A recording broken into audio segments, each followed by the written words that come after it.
জাতি ডিভাইডেড আমরা চাই না। ইংরেজদেরকে তাড়াতে হবে। হিন্দু মুসলিম আপামর জনতা ঐক্যবদ্ধ হয়ে ইংরেজদের বিরুদ্ধে তারা লড়তে লাগলো। লড়তে লড়তে লড়তে লড়তে কোটি কোটি রক্ত দিয়ে, টন টন রক্ত দিয়ে আমার মুসলিম মায়ের সন্তান, আমার হিন্দু মায়ের সন্তান, আমার বৌদ্ধ মায়ের সন্তান, আমার খ্রিস্টান মায়ের সন্তান ভারতবর্ষের বুকে লাল সবুজ গেরুয়ার পতাকা উত্তোলন করে দেশটাকে স্বাধীন করলো। দেশের সমীক্ষা যখন করা হয়, দেশের ডিভাইডেড জাতি বিলীকরণ করে করা হয় না। ভারতীয় যারা ছিল তারা বলল, আমরা এই দেশে জন্ম নিয়েছি, এই দেশে আমার বাবা শুয়ে আছে, এই দেশে আমার ভাই শুয়ে আছে, এই দেশে আমার কোটি কোটি জনতা শুয়ে আছে। ভারতবর্ষের বুকে পোকা হয়ে যাব, অন্য দেশে আমরা যাব না। আমরা দেশটাকে পছন্দ করে নিয়েছি ভারতবর্ষ। আজকে আমাদেরকে বলা হয় ভারতবর্ষের বুকে মুসলমানদের কি ঐতিহ্য আছে, তাদেরকে বলে দিতে চাই, মুসলমানদের ঐতিহ্য দেখতে গেলে দিল্লির পার্লামেন্টে নিয়ে আনতে চলে যাও, যেখানে একটা নয় দুইটা নয় 30,000 আলেমকে ফাঁসি কাস্টে ঝুলানো হয়েছিল। চলে যাও আমেরিকার হোয়াইট হাউসে, হিস্ট্রি অফ ইন্ডিয়া, ইন্ডিয়ার ইতিহাস নামক একটা বই লেখা আছে, যেখানে লেখা আছে মুসলমানদের তাজা তাজা রক্তে ভারতবর্ষের জমিনকে সাজানো হয়েছে। নারায়ে তাকবীর। মোরা এক বৃন্তে দুটি কুসুম, হিন্দু মুসলমান। আমাদেরকে আজকে তারা যতই আঘাত করুক, যতই ডিভাইডেড করার চেষ্টা করুক, তাদেরকে দীপ্ত কণ্ঠে বলে দিতে চাই, আমাদের শরীরে এক ফোঁটা রক্ত থাকা পর্যন্ত আমাদের মাতৃভূমি আমরা ছাড়ব না। এই দেশ আমার বাবার দেশ। আদম আলাইহিস সালাম ভারতের জমিনে পা রেখেছিল। আমরা ভারতবর্ষের আদিবাসী। আমরা বলে দিতে চাই, মুখলেসুর রহমান জানালো, এই যুবক কলম থাকলে লিখে নাও, আমরা ভারতের বসবাসকারী নয়, আমরা ভারতবর্ষের আদিবাসী।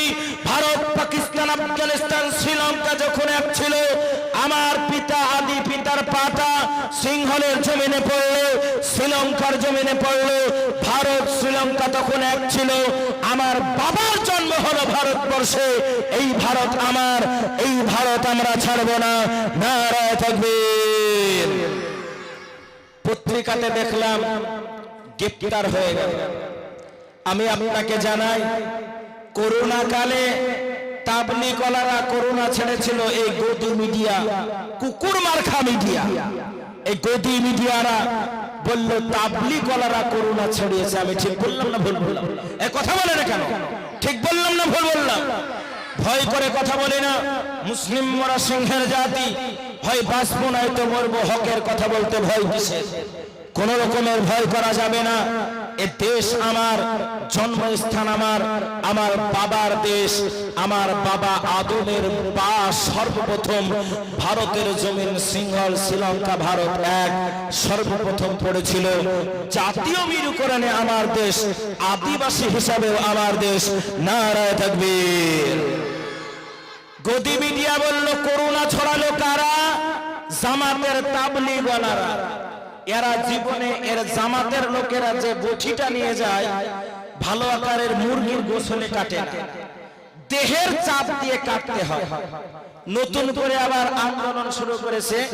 এই আমার বাড়ি করিমপুর নদিয়া দুগাছি এলাকা, হরিহর পাড়াতে একটা মাদ্রাসাতে নাকি জঙ্গি তৈরি হয়। জোরে বলে নাউজুবিল্লাহ।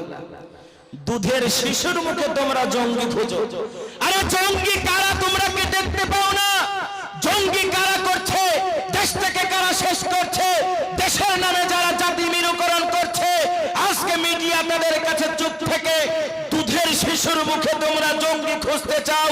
তোমাদের মতন হতভাগা, তোমাদের মতন বরবাদ, তোমরা নিট, তোমরা নোংরা, তোমরা জঘন্য, তোমাদের মতন জঘন্য পৃথিবীর মানচিত্রে আর একটা হতে পারে না। নারায়ে তাকবীর। মাদ্রাসাওয়ালাদের মতন সম্প্রীতি পৃথিবীর বুকে আর কেহ দেখাতে পারে না। একবার আওয়াজটা উঁচু করে বলুন সুবহানাল্লাহ। আরেকবার জোরে বলুন সুবহানাল্লাহ। মাদ্রাসাওয়ালারা সব থেকে সম্প্রীতি দেখায় কেন? বলে মাদ্রাসাতে এমন শিক্ষা দেওয়া হয় যেই শিক্ষাটা হলো তোমার নবীর শিক্ষা, তোমার নবীর আদর্শের শিক্ষা। আমার নবী তো তেমন ছিলেন। বেঈমানেরা একটা চর মারলো কেন? হাতে থেকে বালতিটা পড়ে গেল। নবী আমার বলল, ভাই তোমার কি হাতে ব্যথা পায়নি? একবার জোরে বলুন সুবহানাল্লাহ। এটাই হলো আমার নবীর চরিত্র, আমার নবীর আদর্শ। আল্লাহর নবীর চরিত্র দেখে বেঈমানরা মুসলমান গ্রহণ করেছে। শুধু তাই নয়, আমেরিকার মিস মেরির কথা কেন বললাম? আমেরিকার একজন বিখ্যাত বড়, তিনি ট্রান্সার ছিলেন, কোরআন নিয়ে গবেষণা করলেন। কোরআনে বলে, কোরআন নারীদের যতটা অধিকার দিয়েছে পৃথিবীর বুকে আর কোন ধর্ম নারীদের অতটা অধিকার দেয়নি। একবার আওয়াজটাকে উঁচু করে বলে নারায়ে তাকবীর।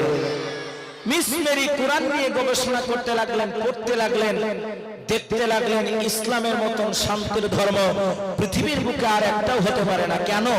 কেন শান্তির ধর্ম? তুমি মুচি জুতো সেলাই করো, এই তুমি ধোপা কাপড় কাচো, এই তোমাকে বলছি তুমি জুতো সেলাই করো, তুমি মুচি, তোর বেটা কোরআনের হাফেজ লক্ষ কোটি টাকার মালিক যদি হয়, মুসির বেটার পেছনে ইক্তেদা করবে, এর নাম হলো ইসলাম। একবার জোরে বলো নারায়ে তাকবীর। কেন মন্দিরে ঢুকতে দেওয়া হলো না? বাবা মুসলমান ছিল সেই কারণে। কোরআন বলে, তোর বাপ যদি মুসি হয়, কলেমা যদি পড়িনিস, কলেমাওয়ালা যদি হয়ে যাস, সঙ্গে সঙ্গে যদি যোগ্যতা থাকে, আমি কোটি টাকার মালিক হতে পারি। হাফেজে কোরআনের মর্যাদা আগে, কোটি টাকার মালিক হওয়ার পরে মুসির বেটা ইমাম হবে, আমি তার ইক্তেদা করব, এর নাম হলো ইসলাম। আওয়াজটা উঁচু করে বলি নারায়ে তাকবীর। আমার ভাইরা, আজকে জাতিকে কি বলবো? জাতির অবস্থা খুবই খারাপ। ডাক্তারের কাছে রোগী গিয়েছে জ্বর ভালো করার জন্য, ডাক্তার জ্বরের ওষুধ দিল, রোগী বলছে পাতলা পায়খানা হয়েছে। বলে আর কি হয়েছে? বলছে ঠান্ডা লেগেছে। বলে আর কি হয়েছে? বলে শরীরটা ম্যাশ ম্যাশ করে। বলে আর কি হয়েছে? খেলে হজম হয় না।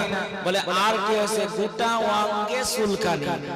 ডাক্তার মনে মনে বলছে যে হাই রে, এ জ্বর ছাড়াবো না পাতলা পায়খানা ছাড়াবো? আজকে জাতিকে কি বলবো? জাতি তার নিজের অস্তিত্ব ভুলে গিয়েছে। আজকে মুসলমানদের মধ্যে সুদ হালাল হয়েছে, জানেন তো? এটা আপনারা জানেন? জানেন গো, মুসলমানদের মধ্যে সুদ হালাল হয়ে গেছে, ব্যবসা হারাম হয়ে দাঁড়িয়েছে। আজকে মুসলমানরা সুদকে হালাল মনে করে খায়। কত বড় নির্লজ্জ! আল্লাহর নবী বলছেন, সুদের 1 টাকার গুনাহ হলো তোমার মায়ের সঙ্গে জিনা করার সমান। এ যুবক, তোমাকে বলি, হে মুসলমান, তোমাকে বলি, সুদের 1 টাকার সমান তোমার মায়ের সঙ্গে বাসর ঘর করা। তুমি যদি তোমার মায়ের সঙ্গে বাসর ঘর করতে চাও, তুমি যদি তোমার মায়ের সঙ্গে জিনা করতে চাও, তুমি সুদ খাও, অনুমতি তোমার আছে, কিন্তু সর্বনিম্ন গুনাহ হলো তোমার মায়ের সঙ্গে জিনা করার মতন। একবার জোরে বলে নাউজুবিল্লাহ। আজকে মুসলমানের ঘরে সুদ এসেছে, মুসলমানের ঘরে হারাম এসেছে। মুসলমানের যুবকেরা পানি খাওয়ার মতন মদ খায়। এই যে হ্যাপি নিউ ইয়ারকে কেন্দ্র করে লাল পানি, নীল পানি, সবুজ পানির মেলা, আমার যুবকেরা খেয়ে মাতাল হয়ে পড়ে আছে। রাস্তা দিয়ে কুকুর চলে যাচ্ছে, কুকুর মনে মনে ভাবছে আমাকে মাল ক্লিয়ার করতে হবে, ঠ্যাং তুলে ছটছট করে চালিয়ে দেয়। আর মাতাল হয়ে বলে যে আরেকটু দে, পড়বে পড়বে, মুখটা তার মুখে পড়ছে, আর ও বলছে আরেকটু দে, আরেকটু দে। আজকে বর্তমান যুবকের এই পরিস্থিতি। জোরে বলুন, আমি কথা ঠিক বললাম না ভুল বললাম? নারায়ে তাকবীর। আমার ভাইরা, শুধু তাই নয়, আপনি শুনলে অবাক হয়ে যাবেন। আজকে যদি এদেরকে বেশি টাইট করতে যাওয়া হয়, তাহলে এরা বলবে যে ইসলাম আমাদেরকে স্বাধীন দেয়নি। এই যুবক, কিসের স্বাধীনতা তুমি খোঁজো?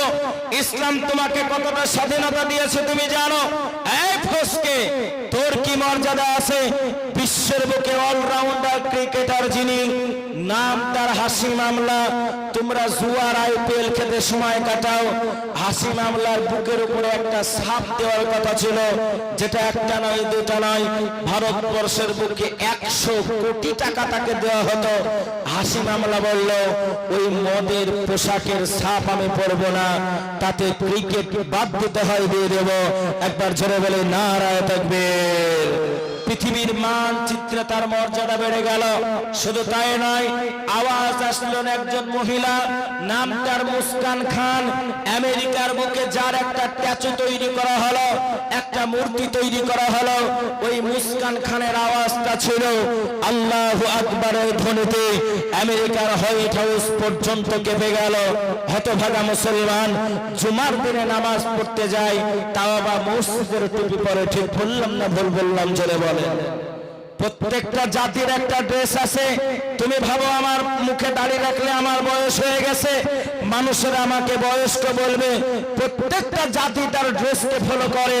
এ মুসলমান, তুমি কেমন একটা বর্বর জাতি হয়ে গেলে? জুমার দিন পর্যন্ত তোমার কাছে টুপি থাকে না। টুপি যদি মসজিদে না থাকে তো বাইরে আবার হট্টগোল শুরু হয়ে যায় যে মসজিদের ফান্ডে কি টাকা নাই, টুপি কিনে আনে না। এর থেকে হতভাগা আর একটা হতে পারে না। জোরে বলেন, কথা ঠিক বললাম না ঠিক? নারা তাকবীর। এজন্য আমার ভাইয়ের আমি আপনাদেরকে জানিয়ে দিতে চাই, আসুন কোরআন জানিয়ে দেয়। কোরআন হলো মানব জাতির সমাধান। আল্লাহর কোরআন বলে ওয়ালা তাহিনু, পৃথিবীর মুসলমান তোমাদের ভয় নাই, ওয়ালা তাহজানু, তোমাদের টেনশন নাই, তোমাদের দুঃখ নাই, ওয়া আনতুমুল আ'লাউনা ইন কুনতুম মুমিনিন, যদি তোমরা মুমিন হয়ে যাও, ঈমানওয়ালা হয়ে যাও। আল্লাহর কোরআন আমি জানালাম, পৃথিবীর মানচিত্রে তোমাদেরকে হেফাজতের দায়িত্ব নেব। একবার আওয়াজটাকে উঁচু করে বলে নারায়ে তাকবীর।